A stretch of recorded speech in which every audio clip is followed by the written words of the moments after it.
Hello, Mr. Kamlesh. Welcome to DC Conversations. Um, Thank you. so it's a pleasure to have you on our show. Um, Thank you.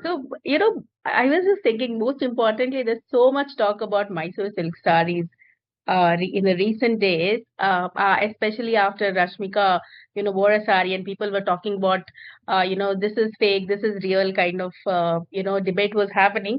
So I just You're wanted to speaking of understand. you're Yeah, speaking of the red sari. yeah. Yes. So I just wanted to understand what makes an authentic Mysore silk saree truly different from the many imitations in the market. It's a very good question, but the answer is actually a little ambiguous. Reason being, okay, there is no tool available in the market where Mm, a customer can identify whether it's pure or blended or art. mm, That's the biggest challenge. mm, So what counts over there? The first thing what counts is the brand, the company from who they are buying. mm, Like very similar to gold jewelry. There mm, is so much of mixing and different percentages and all that happens. So people identify the brands who they are buying from over the years. So Mysore silk being a product which is really, really, really heritage, right? Generationally, it has been worn. So most families know, okay, these are the places where I should go to if I want to buy authentic Mysore silk saree. Then what comes into a technicality? Genuine Mysore silk saree, this particular one, what you are talking of, which Rashmika has worn, right, is basically made out of pure mulberry silk. mm, Okay. And originally, many, many years back, it used to be made on handloom. But over the years, in generations, 95, 98% of the production has shifted to power loom. mm, In spite of the product still being very good, even on power loom. Now, mm, in this, the authenticity is actually it should be mulberry silk, but the same purity, there are a lot of people who make even from China silk. From the silk which comes from China, it is also mulberry, but mm. it is made from the Chinese yarn, not from the original mulberry yarn which is reeled in India, which is near Bangalore, in Kolar mainly. That is the region which has the best mulberry silk. So, Okay. like you said, yes, 100% it is purely dependent on the guarantee of the brand that they are buying from. Because as a layman, a customer can feel it, but the kind of imitations which have come into the market of the last few years, it's very difficult for a customer to just touch and feel and say, "Okay, this is pure or this is art." Very difficult. Yeah. And like you rightly said, Mysore silk is something heritage. I mean, I hail from Bangalore, so it's a matter of pride for somebody to actually have one Mysore silk in their collection. Of Uh, course. Yeah. So, despite all the fashion, fast fashion trends coming in, why do you think today's brides are going back to heirloom silks instead of, chasing what is happening right now, the trends? Two words answer a lot of that, ma'am.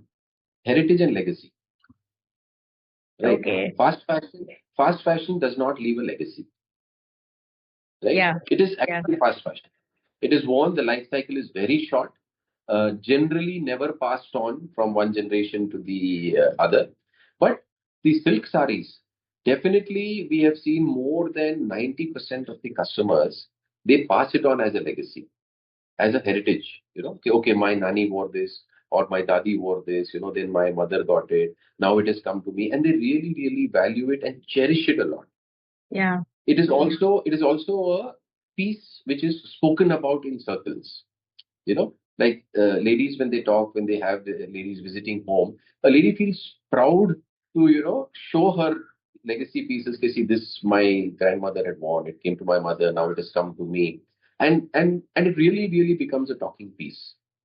Mm. Then what happens? Okay, if you see in a fast fashion trend, fast fashion is a requirement of today. It's not that it's not a requirement. But where it comes to saris, especially Mysore silk saris or any of the other pure silk saris which we work with, even when they come for the bridal shopping, we see generally 2 to 3 generations are along. And it's not just the shopping. It's not just buying that one or two or five or 10 pieces. It's that complete experience which that whole family of 3 generations goes through together. What they discuss, how they speak. They speak so much about, nostalgia. The grandmother will say, when I was getting married, I got like this, I was given this. The mother will say, oh, this came to me from here, this came to me from there. It was so nice. I bought it from this place or that place. So those kind of conversations, it really, really builds a lot into that legacy, what they are trying to purchase. A Mm. piece for the legacy. So Yeah, that conversation, that whole experience of wedding shopping with the pure saris is very different, which doesn't happen when they go for a fast fashion shop. correct, correct. And that is the experience which we further enhance for the customers because we get involved in that conversation. Our people who Yeah, are experienced, who have been trained for that, they enjoy that conversation. Not that customer ko jaldi se khareed ke unko let them buy quick and leave, so I can attend to somebody else. No, that's never the point. They indulge themselves in the conversation. If one of the promoters or co-promoters or directors, anybody is there at the store, they also involve themselves in that conversation. We take out a few pieces and show them to see these are certain legacy pieces which we have, which is woven in so and so technique, which is woven in this manner, how many months it takes to make one piece. mm, So that whole experience and conversation is a no comparison to a fast fashion product and a heritage or a legacy product. yeah, And when true. the customer ultimately, after that entire experience, lines up buying those pieces and taking them home, they are very, very, very closely held to their heart. Yeah, that's true. Because questions like, even though they know they have been generationally buying silk, even then while leaving, they'll ask, okay, how should I store this? How should I Mm, take care of it? Which mm, you never ask when you're buying fashion, fast fashion. You never ask, how should I store my jeans or my top? correct. Means, they've already started getting a connection to those pieces that, they want to know, okay, how should I keep it at home? How should it be stored so that it doesn't get spoiled? How do I preserve it for my next generation? Yeah, So that's about what, if you need to know anything else about the difference in between fast fashion and the heritage products, I can definitely elaborate. yeah.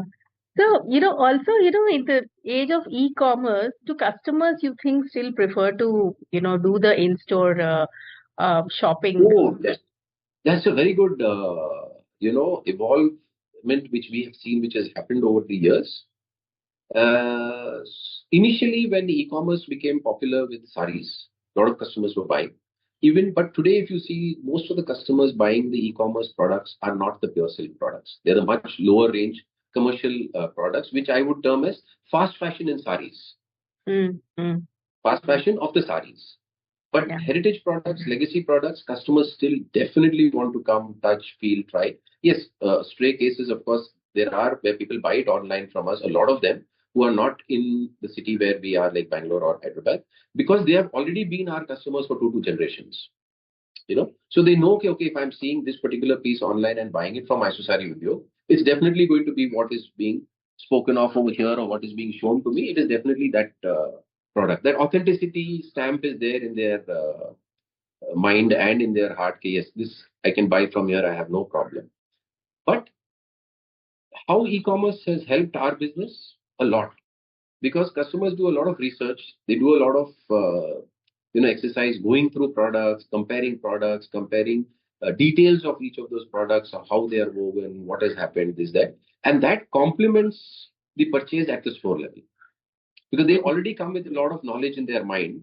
And when they actually see the products, then when they touch and feel and try it on, see, because online, how much ever AI has developed into where you can put yourself over there and you can select the pieces, they will show how it looks on you, but you still can't feel the drape, yeah, because those are standardized drapes which come up on the system. But when a customer actually drapes a sari, she knows, okay, how does it feel. See, it has to, a sari, according to us, has to show how it feels on your skin. true. you know and that can come only when the customer actually tries it. Mm, mm, It's not only the look, it's how it feels on your skin. How does it feel? yeah, Because each human being has a very different touch and feel sensation. So when they put on the sari, that gives a lot of confidence to the customer who's buying it. Oh, I like this, I can wear this. But most cases we see where they come with the knowledge from the e-commerce and then they come to buy the products physically, it helps us a lot, because they've come with some amount of research which has gone into it. So when they actually see the products, they know, okay, I want this look, I want this look. Most customers come to us even with images. I want something like this. So for Hmm. my staff, to show them more specifically what they're looking for becomes easier. Yeah, correct. So e-commerce is definitely going to only support our business more. It's not going to harm it in any way. But what does your customer split look like today between online buyers and those who walk into stores? If we take a very, very ballpark figure, about 95 and 5. 95 Physical, in store, physical. physical, Yeah, okay. physical in-store buying is today also 95%. Not for the sari fast fashion. Ah, That may vary. That may vary in percentage from city to city, yeah. from category of clientele. Like some customers who are really, really busy and are not able to make it would just buy it online because they'll say, okay, 3,000 ka sari hai, 4,000 ka, 2,000, it doesn't matter, buy it. Because they are also looking at it as, a couple of times usage, not to preserve and keep as a legacy. But Yeah. people who want to buy the heavier pure silk saris, 5%, 7% of them buy it. Like I said, who know our brand, who know the authenticity of the product, they buy it online because they are not able to visit. But Hmm. 90% of the people who know, okay, if they are going to be visiting in the short, near coming future or few days, they come. So for that, to give them a better, you know, experience and a better convenience for that, our store starts opening at 6:30 in the morning. Wow, that's really So early. So we started opening our store at 6:30 in the morning after the COVID lockdown. So last 5 years now, 4 years, we've been opening at 6:30 in the morning, and a lot of customers were facing that difficulty of time. They are not able to come during working hours. They are finding it difficult to come, or they were not able to come together. Like the wife would come and see, then she would say, okay, keep this aside. I'll bring my husband, or they would keep it aside and say, okay, I'll bring my daughter. But now what happens since we open at 6:30 in the morning, these customers are all able to come together as a family. Yeah, So the decisions are faster, their decisions are more accurate, and they're very confident when they're buying at that time because they have the opinion of three people who they want, who matter the most to them in the opinion for that sari, or even if it is some working colleague who can come at the same time. So they come together and then they decide. So that right. has really given a lot of advantage to us, that e-commerce and the physical, how we are balancing it and how we will continue to balance it in the future.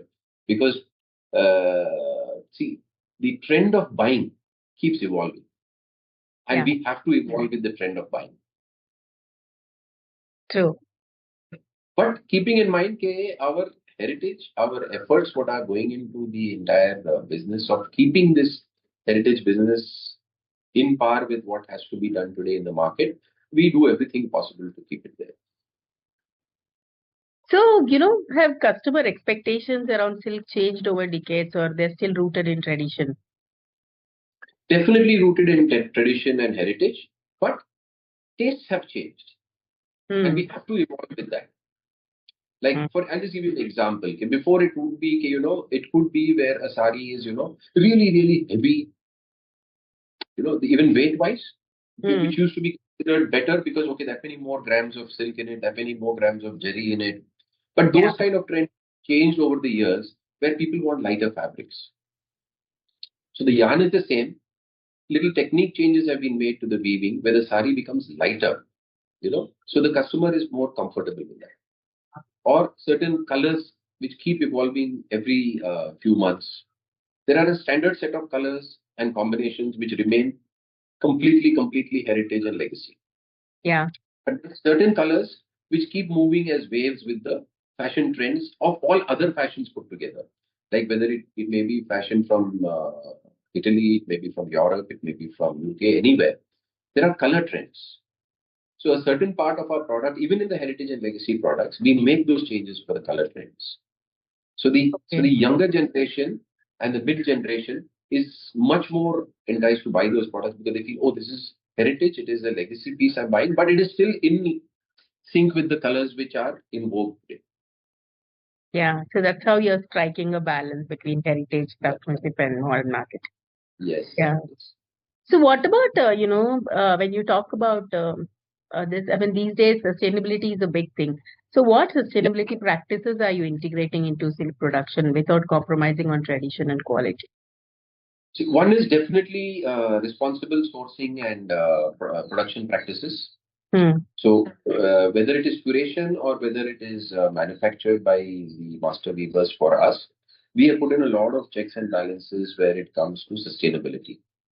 Second place where we feel we are a much more sustainable industry compared to fast fashion today because my product lasts for generations. It's not a Yeah. use and throw product. So Yeah. obviously, the higher volume of use and throw products in the fast fashion are becoming more and more of a sustainability issue because the products are ultimately discarded. They're not passed on, right? So there's a lot of repurposing for that that has to be done. This, that, everything. A lot of initiatives are being done by so many organizations to repurpose the fast fashion products into various other things, which is not a very big challenge in our industry for these pure silk and heritage products because the repurposing volume itself is very low.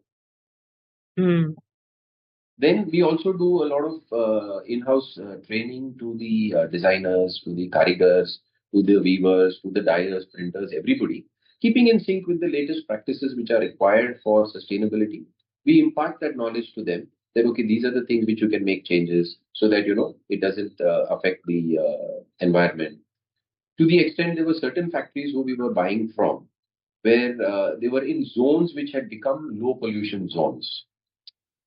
So we helped them, supported them relocate to other areas which were more industrial areas where the government has more infrastructure to support them with the sustainability requirements, Hmm. especially in the dyeing process.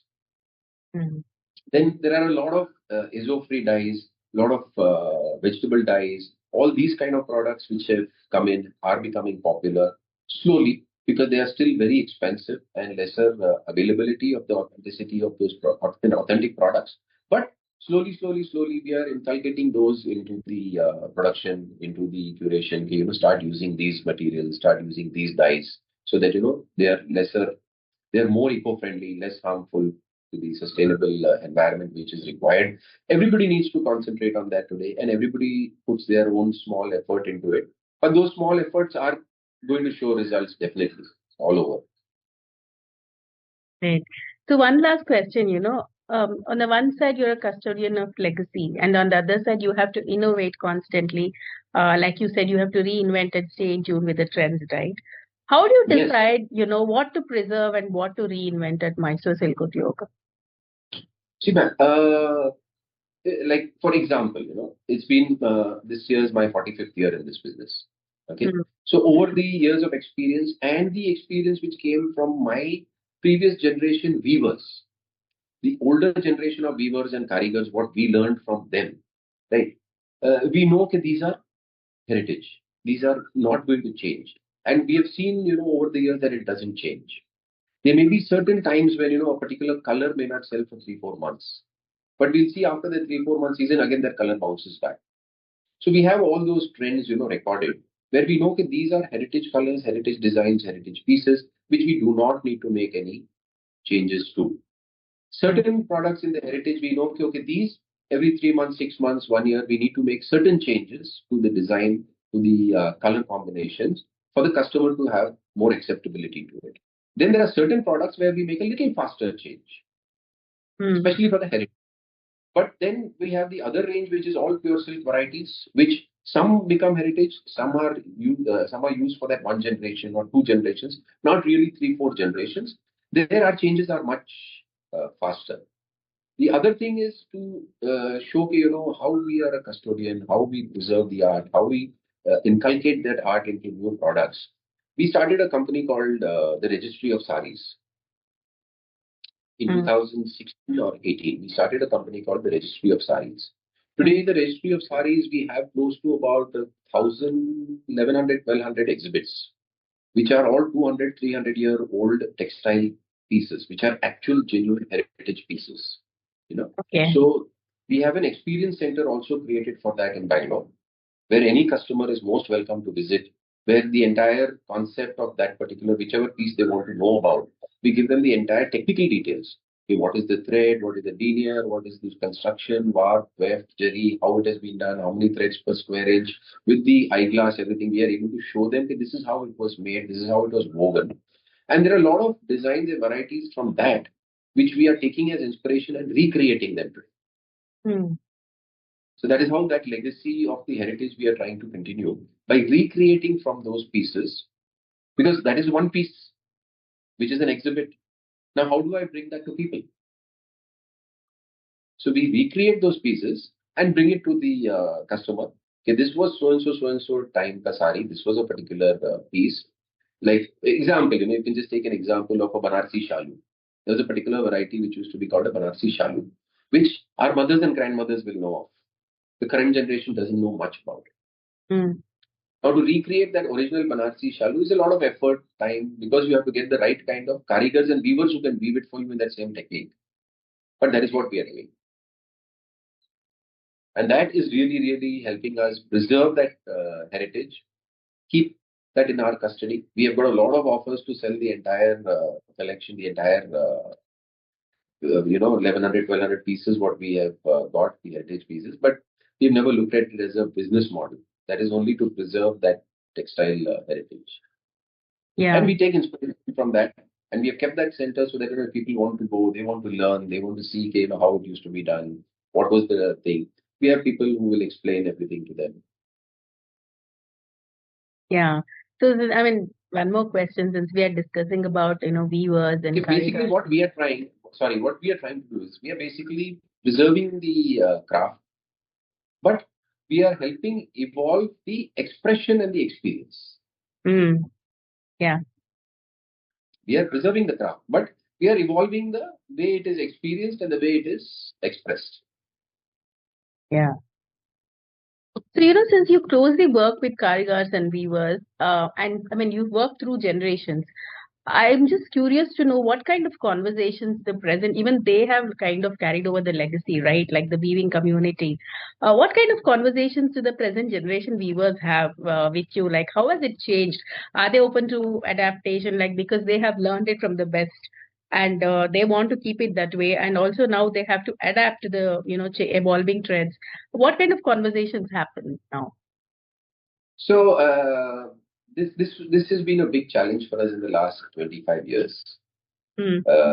Because the world has moved in a very different manner. So the younger generation who would come in were wanting to experience corporate life, corporate work, different businesses, different lifestyles. So it was a very big challenge for their families to hold them on to the weaving processes.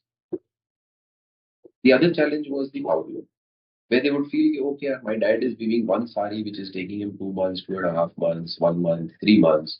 I can take out 5, 6 pieces in a day from a power loom, right? So that clash used to always be there in between both the generations. So we slowly started understanding how this trend is moving, what is happening. And definitely youngsters cannot be curbed from what they want to do, how they want to grow. So we would step in as an organization because both the generations were close to us, the previous generation and the new generation was coming in, because they would look up to us to know, okay, what do we feel? You know, they would say, I want to go and work in so and so company, but my dad is not for it. He's not accepting it.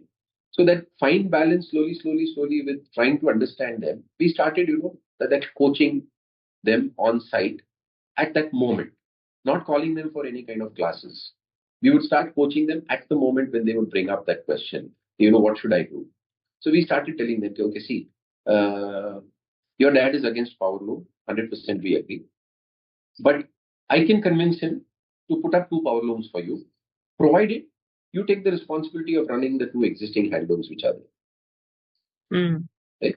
You run this also, and I will convince him to put up 2 power looms. I will give you the designs, concepts, everything for the power loom, and I will buy that also from you. But you need to continue this. Right? So that was one way of balancing it, which a lot of them accepted. So they realized, okay, yes, this can work for me. This is not a problem. So slowly we would try to, change that ratio. A little more handloom, lesser power loom. You know, we would call them to show the products. Sometimes, see, these are the products we want you to do. This is the registry which we are holding. These are 1100, 1200 designs we have, out of which there are not even 100 being made today. So I can give you so many more designs, so many more concepts, which next 10 years, 15 years, you don't have a problem, right? And we make sure that they are also compensated in a way in which they are interested in that business. Mm. Because today for them, that means a lot. Okay, if I'm doing this, how am I being compensated? Why should I not do that? So to do this, we have to make sure that they are comfortable, they are happy, they're taken care of. Every small need of theirs is taken care of. No, we are there. You don't mind. We are always open to discussion. To talk to us. Mm. We have given them a lot of new techniques in the power looms. Okay, you do it this way in the dyeing, this way in the thing, which will help you even better with the production. So they are stuck to that. Okay, I can do this and this. Yeah. I think that makes all the difference. Yeah. Last 7-8 years, what has made a lot of difference also is the entire social media presence and the speaking out about handloom. Mm. A lot of celebrities, a lot of designers, a lot of them have actually been talking a lot of handloom. They're wearing handlooms. They're wearing traditional pieces. So the younger generation of the weavers is also now more energized about it. Oh, our product has a celebrity reach. Yeah. That gives them that joy. Okay, our products do have a celebrity reach. We should make. Yeah. Oh, that's good to know. Amazing. Anything else you'd like to add? That's about it, ma'am. It was so nice speaking to you. Is there anything else you need me to tell you? Please let me know. Give me your Sure, questions. sure. I try and answer it. I mean, of course, you answered everything. Thank you so much. Thank you for joining us No, and thank thanks for you. Thank making you. this happen. Yeah. Thank you. Have a great day.